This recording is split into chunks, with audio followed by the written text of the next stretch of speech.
बिस्मिल्लाहिर्रहमानिर्रहीम। अस्सलाम वालेकुम डियर स्टूडेंट्स। अमीर हुसैन गाजी एडवोकेट हाई कोर्ट और अल गाजी लॉ अकेडमी शाहदरा लाहौर। आज का जो हमारा लेक्चर है वो डिफरेंसेस बिटवीन कत्ल अमद एंड कत्ल शिबह अमद के बारे में है। आज का जो लेक्चर हमने सिलेक्ट किया है ये पाकिस्तान पीनल कोड 1860 से सिलेक्ट किया है और जो पाकिस्तान पीनल कोड है ये बहुत अहम तरीन एग्जाम्स का एक सब्जेक्ट है। LLB में 5 ईयर प्रोग्राम को अगर देखा जाए तो पार्ट 3 के अंदर जो है वो क्रिमिनल लॉ के अंदर PPC है, बहुत अहम है। इसके अलावा अगर आप सिविल जज का एग्जाम देना चाहते हैं, एडिशनल डिस्ट्रिक्ट एंड सेशन जज का देना चाहते हैं, ADPP या DDPP का एग्जाम देना चाहते हैं तो तब भी आपको पाकिस्तान पीनल कोड जो है उसका सहारा लेना पड़ता है। ये एक इंतहाई अहम सब्जेक्ट है। इसके अलावा जो हमारे लॉयर्स हैं मुल्क के अंदर जो पनिशमेंट्स का कॉन्सेप्ट है वो भी इसी PPC के अंदर मौजूद है। तो इस तरह ये बहुत अहम तरीन हमारा सब्जेक्ट है और इसके कॉन्सेप्ट जो हैं वो बहुत ज़्यादा थोड़ी गहराई वाले हैं और हम कोशिश कर रहे हैं कि अपने स्टूडेंट्स को ये सारे के सारे कॉन्सेप्ट जो हैं वो बेहतरीन अंदाज में पहुंचाएं। तो डेफिनेशन हम कत्ल अमद और उसकी पनिशमेंट और डेफिनेशन ऑफ शिबह अमद और उसकी पनिशमेंट ये लेक्चर हमारे मौजूद हैं और हमारी जो YouTube चैनल है उसके ऊपर हमारी प्लेलिस्ट मौजूद है। उस प्लेलिस्ट में हमने एक पाकिस्तान पीनल कोड के नाम से प्लेलिस्ट बना दी है। आप तमाम के तमाम लेक्चर जो PPC के हैं वहां पे देख सकते हैं। ठीक है जी। तो जो डिफरेंस है उसकी मैंने एक हेडलाइन बनाई है, इंट्रोडक्शन करेंगे, रेलेवेंट लॉ है और डेफिनेशन ऑफ कत्ल है, फिर डिफरेंस आ देंगे दोनों के और नेक्स्ट इज द कंक्लूजन। इस तरह आपने ये सवाल जो है वो अटेम्प्ट करना है। ओके, तो सबसे पहले फिर रेलेवेंट लॉ की तरफ चलते हैं। रेलेवेंट लॉ में है सेक्शन 299J और 300, 301, 302 और 315 यानी 315, 316 और इसके अलावा 338D पाकिस्तान पीनल कोड। ये सारे जो हैं वो आज के टॉपिक से रिलेटेड हैं हमारे। और dear students, come to the definition of कत्ल। सो द डेफिनेशन ऑफ कत्ल is available under section 299J। It means the causing the death of human being. तो ह्यूमन बीइंग की डेथ को कॉज कर देना जो है वो इसे क्या कहते हैं, कत्ल कहते हैं। ठीक है जी। अब चलते हैं जी डिफरेंसेस। जो मेन हमारा टॉपिक है डिफरेंसेस हैं, अबाउट 23-24 के करीब हमारे पास डिफरेंसेस हैं और आज का लेक्चर बहुत अहम होने जा रहा है। YouTube के ऊपर अपनी नौयत का ये पहला लेक्चर होगा जिसमें इतनी तफसील से जो है वो चीजें बताई जाएंगी। तो सबसे पहला जो डिफरेंस होता है डियर स्टूडेंट्स वो होता है जी डेफिनेशन का। ठीक है जी, याद रखिएगा डेफिनेशन। तो दोनों की जो बेर एक्ट की डेफिनेशन है वो आपने लिखनी है, दोनों की, कत्ले अमद की भी और कत्ले शिबह अमद की भी। इस डेफिनेशन को जो बेर एक्ट में लिखा हुआ है हूबहू आपने वैसा ही लिखना है। और इनके डेफिनेशन के लिए आप हमारे लेक्चर कत्ले अमद एंड इट्स पनिशमेंट और कत्ले शिबह अमद एंड इट्स पनिशमेंट्स आप देख सकते हैं। बहुत एलैबोरेटिव में हमने चीजें बताई थी। उसके बाद दूसरा जो डेफिनेशन हम देखेंगे वो होगा जी रेलेवेंट लॉ का। तो दोनों के रेलेवेंट लॉ जो है वो डिफरेंट हैं। अगर हम कत्ले अमद की बात करें तो इसमें सेक्शन 300 है, 301 है और 302 है। इसी तरह अगर हम कत्ले शिबह अमद की बात करें तो वो 315 और 316 पाकिस्तान पीनल कोड का है। ठीक है जी। इसके अलावा section as to definition, section as to definition दोनों में देखेंगे जी। दोनों की डेफिनेशन जो है वो कौन से सेक्शन में, ये तो डेफिनेशन करेंगे ना, ये सेक्शन एज टू डेफिनेशन आ जाएगा। तो अगर कत्ले अमद की बात करेंगे डियर स्टूडेंट्स तो उसकी जो डेफिनेशन लिखी हुई है वो 300 और 301 में है। इसी तरह कत्ले शिबह अमद की अगर बात करेंगे उसकी डेफिनेशन 315 यानी 315 पाकिस्तान पीनल कोड में है। ठीक है। इसके बाद जी नंबर 4 जो हमारे पास बात होगी वो होगी इंटेंशन। इंटेंशन का फर्क है यहाँ पे। अगर हम कत्ले अमद की बात करें तो वो है intention to bodily injury as to cause the death. दो तरीकों से इंटेंशन है, या तो बॉडीली इंजरी कॉज करना है और वो बॉडीली इंजरी जो है वो लीडिंग टू डेथ हुई, उस बॉडीली इंजरी की वजह से डेथ कॉज हुई, या उसकी डायरेक्टली जो है वो नियत है कि इसकी जो है वो डेथ कॉज कर दी जाए। तो यहाँ पे दो चीजों की इंटेंशन है कत्ले अमद में। लेकिन कत्ले शिबह अमद में जाएं तो वहां पे एक ही इंटेंशन है, और इंटेंशन है टू कॉज बॉडीली हार्म और to cause mental harm.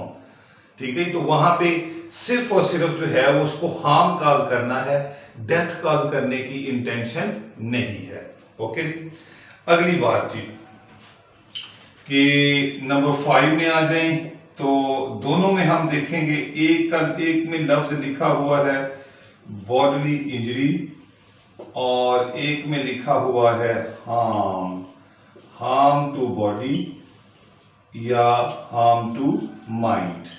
Okay जी, लेजिस्लेचर ने जो है वो यहाँ पे वर्ड जो लिखे हुए हैं, अगर कत्ले अमद को हम देखें तो वहां पे लफ्ज लिखा हुआ है bodily harm, sorry bodily injury कत्ले अमद के अंदर।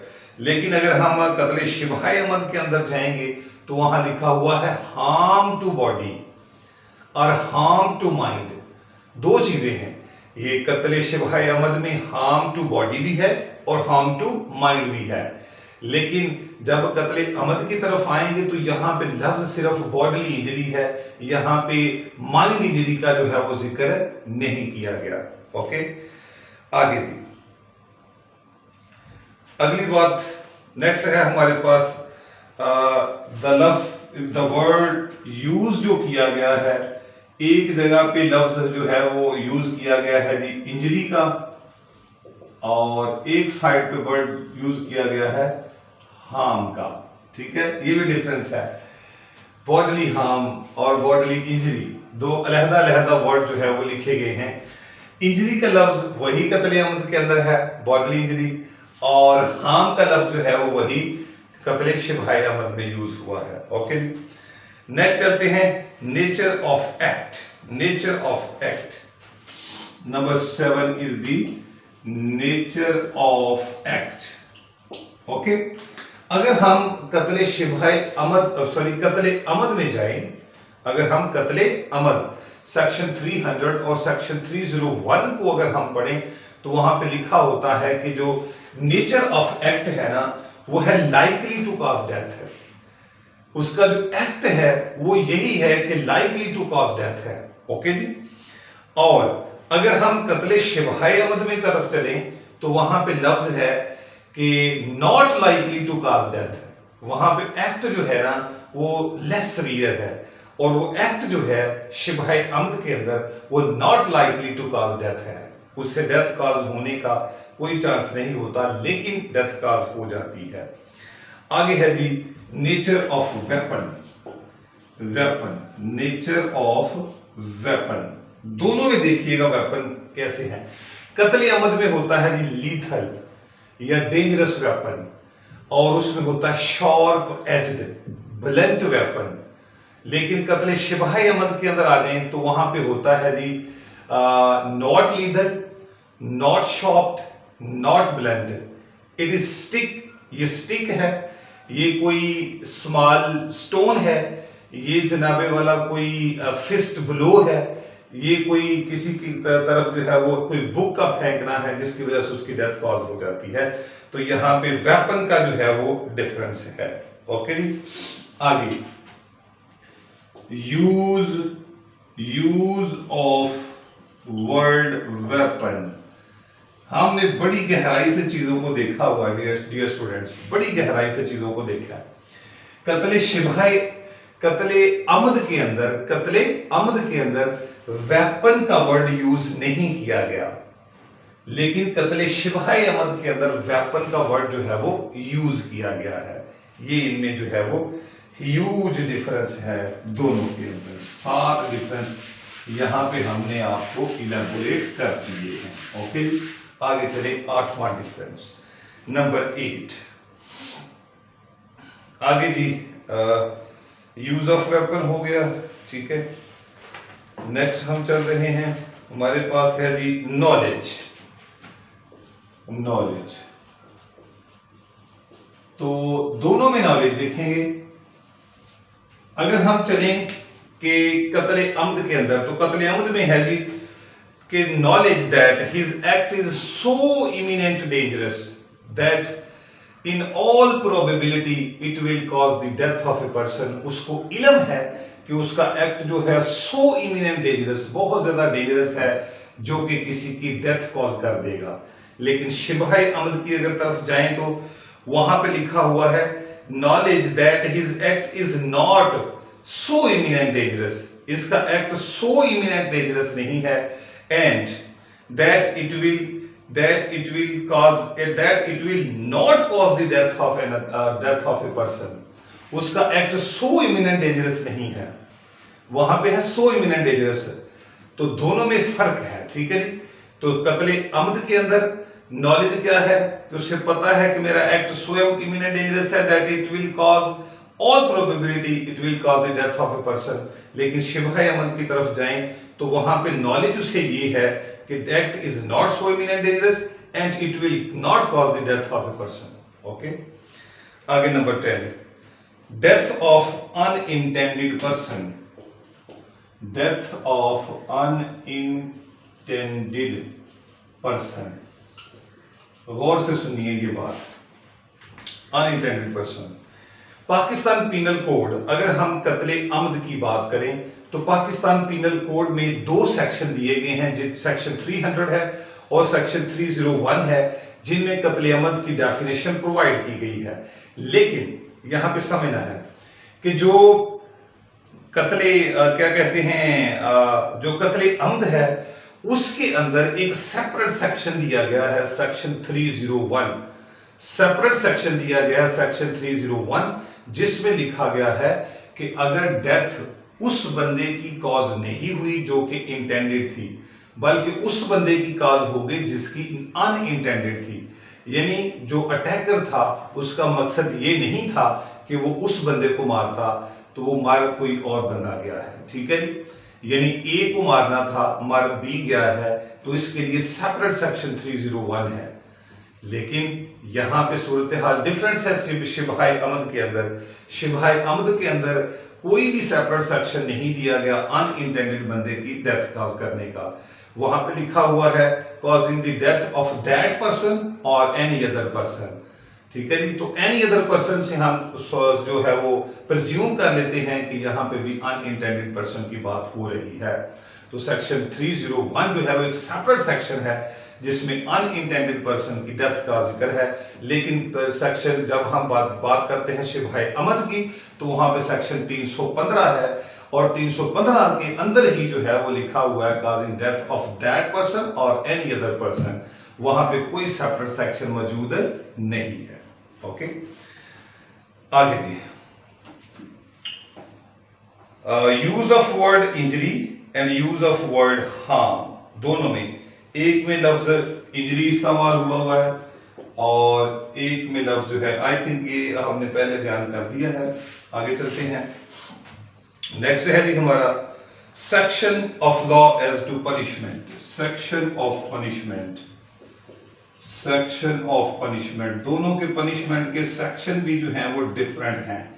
कत्ले अमद की तरफ चलेंगे तो सेक्शन 302 में कत्ले अमद की जो है वो डियर स्टूडेंट्स पनिशमेंट लिखी हुई है। अगर कत्ले शिबह अमद के अंदर जाएंगे तो सेक्शन 316 मौजूद है, जहां पे कत्ले शिबह अमद की जो पनिशमेंट है वो लिखी हुई है। ओके जी, अब इसकी जो है वो नेचर ऑफ पनिशमेंट्स है या number of punishment, sorry, number of punishments. तो कत्ले अमद में अगर हम जाएं तो कितनी हैं? 4 किस्म की सजाएं हैं कत्ले अमद में। नंबर 1 डेथ एज अ किसास, नंबर 2 डेथ एज ताजीर, number 3 imprisonment for life, number 4 25 years imprisonment as ताजीर, ठीक है जी। तो ये 4 पनिशमेंट्स हैं कत्ले अमद में। आगे कत्ले शिबह अमद में चलते हैं तो 2 पनिशमेंट्स हैं, एक है मैंडेटरी पनिशमेंट और वो है दियत, और एक है डिस्क्रिशनरी पनिशमेंट, वो है 25 ईयर्स। ओके, आगे चलें, काइंड ऑफ हदूद पनिशमेंट्स, काइंड ऑफ हदूद पनिशमेंट्स, हदूद तो अब हमने देखना है कि ये भाई जो पनिशमेंट्स हैं हदूद की कौन कौन सी है, यानी कत्ले अमद में हदूद की पनिशमेंट कौन सी है और कत्ले शिबह अमद में हदूद की पनिशमेंट कौन सी है। तो कत्ले अमद के अंदर किसास का वर्ड यूज हुआ है, किसास, किसास, ठीक है। तो कत्ले अमद के अंदर किसास जो है एक पनिशमेंट है, डेथ एज किसास। तो वो किसास जो है डियर स्टूडेंट्स, डेथ एज किसास, तो वो जिक्र है हदूद की पनिशमेंट का कि अगर ये तकाजे पूरे होते हैं, मसलन वो वॉलंटरली कन्फेशन करता है या तज़कियतुल शुहूद वाले हमें विटनेसेस मिलते हैं, तो वो फाल कर जाता है हदूद के अंदर। तो वहां पे हदूद ये कहती है कि किसास की तर्ज की जो है वो इसको डेथ कॉज कर दी जाए। अगर हम बात करेंगे कत्ले शिबह अमद के अंदर, तो वहां पे हदूद की जो पनिशमेंट है जिसका जिक्र हुआ है वो दियत है। ओके जी, आगे चलते हैं। Severity of punishment number 14, severity. तो देखना है सिविरिटी ऑफ पनिशमेंट किस में है। जो कत्ले अमद की सजा है वो ज्यादा सीवियर है क्योंकि डेथ लिखी हुई है, लेकिन जो कत्ले शिबह अमद की डेफिनेशन है वो लेस सीवियर है सीवियर वो भी, लेकिन लेस सीवियर है। आगे चले, नेक्स्ट हमारे पास वो है the confirmation of sentences, confirmation, confirmation. Okay जी, सेक्शन 338 डी है पीपीसी का, 338 डी पीपीसी। 338 डी पीपीसी कहता है कि अगर किसी को डेथ सेंटेंस दी जाती है, कत्ले अमद के अंदर हो, कत्ले अमद के तहत अगर किसी को डेथ सेंटेंस दी जाती है, तो वो डेथ सेंटेंस जो है वो लाहौर, वो हाई कोर्ट से जो है वो कंफर्म होगी। हाई कोर्ट उसको कंफर्म करेगा तो वो एग्जीक्यूट होगी। ओके जी, लेकिन शिबह अमद के अंदर जो सजाएं हैं वो दियत है, वो 25 ईयर है। इससे इस सजाओं के अंदर हाई कोर्ट से कंफर्मेशन लेने की जरूरत नहीं होती। सो कत्ले अमद के अंदर डेथ सेंटेंस होती है वो कंफर्म करवाई जाती है हाई कोर्ट से, लेकिन कत्ले शिबह अमद के अंदर जो है वो कंफर्मेशन नहीं होती क्योंकि वहां पे डेथ सेंटेंस नहीं है, वहां पे दियत है और वहां पे क्या है दी इम्प्रिजनमेंट फॉर लाइफ है। ओके, आगे जी नेक्स्ट है हमारे पास 16, वो है कॉग्निजेबल या नॉन कॉग्निजेबल। ठीक है जी, कॉग्निजेबल हो गया या नॉन कॉग्निजेबल, तो दोनों में देखेंगे कत्ले शिबह जो कत्ले अमद है हमारा, कत्ले अमद ये कॉग्निजेबल ऑफेंस है। ये सीआरपीसी का शेड्यूल 2 जो है वो आप देख लें, उसके अंदर लिखा हुआ है कि कत्ले अमद जो है ये कॉग्निजेबल ऑफेंस है, इसकी एफआईआर होती है। लेकिन कत्ले शिबह अमद जो है वो नॉन कॉग्निजेबल ऑफेंस है, नॉन कॉग्निजेबल ऑफेंस है। ठीक है जी, आगे चले ट्रायल कोर्ट के अंदर, दोनों में ट्रायल कोर्ट देखते हैं कि कौन कौन सा है। अगर हम बात करें कत्ले अमद की, तो ट्रायल कोर्ट होता है court of session, session court में ट्रायल होता है कत्ले अमद का। लेकिन जब शिबह अमद की बात करेंगे तो वहां पे कोर्ट ऑफ सेशन की भी जो है वो जुरिस्डिक्शन बनती है, और इसके अलावा मैजिस्ट्रेट ऑफ फर्स्ट क्लास का भी जिक्र वहां पे किया गया है। ओके जी, नेक्स्ट हमारे पास जो डिफरेंस है वो है जी वो सेक्शन 328 है हमारा, उसको देख लेते हैं पाकिस्तान पीनल कोड का। ठीक है जी, सेक्शन 328। तो सेक्शन 328 जो है वो पाकिस्तान पीनल कोड का वो है जी अबैंडनमेंट और exposure of a child under 12 years of age by parents और person having care of it. ये जरा इसकी थीम समझ लें, सेक्शन 328 का जो है वो डिफरेंस है। नेक्स्ट हमारे पास, ठीक है जी, 18 है सेक्शन 328, इसकी एप्लीकेशन का जिक्र है। ओके ओके जी, पीपीसी का है। तो समझिएगा इस सेक्शन को। कत्ले अमद की जब बात होती है, एक ऐसा बच्चा जिसकी उम्र 12 साल तक है, 12 साल से कम है, अंडर 12 इयर्स ऑफ एज है, उसको उसके वालिदैन या कोई ऐसा बंदा जिसने उसकी कस्टडी जो उसके जिम्मा थी, वो उसको किसी ऐसी जगह के ऊपर छोड़ जाते हैं बेयारो मददगार के, वो भूख और अफलास की वजह से, भूख की वजह से, पानी ना मिलने की वजह से जो जो खाना ना मिलने की वजह से, बड़े आसान वर्डिंग में बता रहा हूँ, वो बच्चा जो है वो मर जाता है। ठीक है जी, उनके इस एक्सपोजर और अबेंडनमेंट, छोड़ कर जाने की वजह से वो मर जाता है। तो लॉ कहता है कि अगर वो मर जाता है तो उसका ट्रायल हम कत्ले अम्द में भी कर सकते हैं और कत्ले बेसबब में भी कर सकते हैं। जिस तरह की नेचर ऑफ ऑफेंस होगा उसी तरह ही उसको रख लिया जाएगा। या उसका ट्रायल, अगर बच्चा मर जाता है उस एक्सपोजर की वजह से, उस अबेंडनमेंट की वजह से, उसका ट्रायल कत्ले अम्द में भी हो सकता है और कत्ले बेसबब में भी हो सकता है। लेकिन सेक्शन 328 जो है वो कत्ले शिबह अमद की बात नहीं करता। ठीक है, वो सिर्फ कत्ले अम्द और कत्ले बेसबब की बात करता है। सो सेक्शन 328 जो है वो कत्ले अम्द पे एप्लीकेबल है और कत्ले बेसबब पे एप्लीकेबल है। वो कत्ले शिबह अम्द के ऊपर एप्लीकेबल नहीं है। ओके, आगे जी नेचर ऑफ ऑफेंस है। नेचर ऑफ ऑफेंस देख लेते हैं। एक जो है वो offence shocking to public morality है। ठीक है, बहुत सीवियर है, ब्रूटल है। वो कत्ले अमद जो है is a very shocking, brutal and severe for the society. लेकिन कत्ले शिबह अमद है वो भी शॉकिंग है, लेकिन it is less shocking, less brutal और less severe for the society as compare to कत्ले अमद। ओके, आगे चले जी। 20, दैट इज द अटेम्प्ट। अगर कत्ले अमद की कत्ले अमद का अटैक होता है लेकिन बंदा जो है वो बच जाता है, इसे हम कहते हैं अटेम्प्ट टू कमिट कत्ले अमद। तो ये अटेम्प्ट जो है वो सेक्शन 324 में लिखी हुई है। ठीक है जी, अगर बंदा कत्ल नहीं हुआ, उसको सिर्फ चोट आई है, तो फिर उस अटैक की वजह से उसको चोट आई है, तो अटेम्प्ट टू कमिट कत्ले अमद, इसका सेक्शन 324 इंडिपेंडेंटली पीपीसी के अंदर मौजूद है। लेकिन कत्ले शिबह अमद के, जब कत्ले शिबह अमद की बात आती है तो फिर इस तरह का कोई इंडिपेंडेंट सेक्शन नहीं है। अटेम्प्ट टू कमिट कत्ले शिबह अमद इंडिपेंडेंट सेक्शन पीपीसी के अंदर मौजूद नहीं है। ओके जी, सो डियर स्टूडेंट्स, ये था हमारा आज का लेक्चर। बहुत वाज़ेह लेक्चर हमने दिया है पाकिस्तान पीनल कोड का। इतने डिफरेंस जो है अल्हम्दुलिल्लाह जो है वो कोई भी जो है वो आपके सामने नहीं रख सकता। हमने बड़ी बेरहमी से काम करके बहुत अच्छा नॉलेज आपके साथ शेयर किया है। आपके जिम्मा ये है कि अगर आपको इस लेक्चर से फ़ायदा हुआ है, यकीनन बहुत बड़ा फ़ायदा हुआ है, हम जानते हैं, तो आप हमारे चैनल को जो है वो प्रमोट करें, ये आपकी जिम्मेदारी बनती है। इसको लाइक करें, कमेंट करें, शेयर करें। अपनी तैयारी अपने घर बैठ के करें। अगर नोट्स की ज़रूरत है तो आप हमें कॉल कर सकते हैं, बेहतरीन नोट्स मौजूद हैं। आप एडीपीपी की तैयारी करें, सीजे की करें, जैसे मर्जी करें, आप घर में बैठ के पीपीसी पढ़ें, इंशाल्लाह अंडरस्टैंडिंग होगी। तमाम लेक्चर जो हैं वो पीपीसी की प्लेलिस्ट के अंदर हमारे यूट्यूब चैनल के ऊपर मौजूद हैं। Thank you so much. अस्सलाम वालेकुम वरहमतुल्लाहि वबरकातुहू।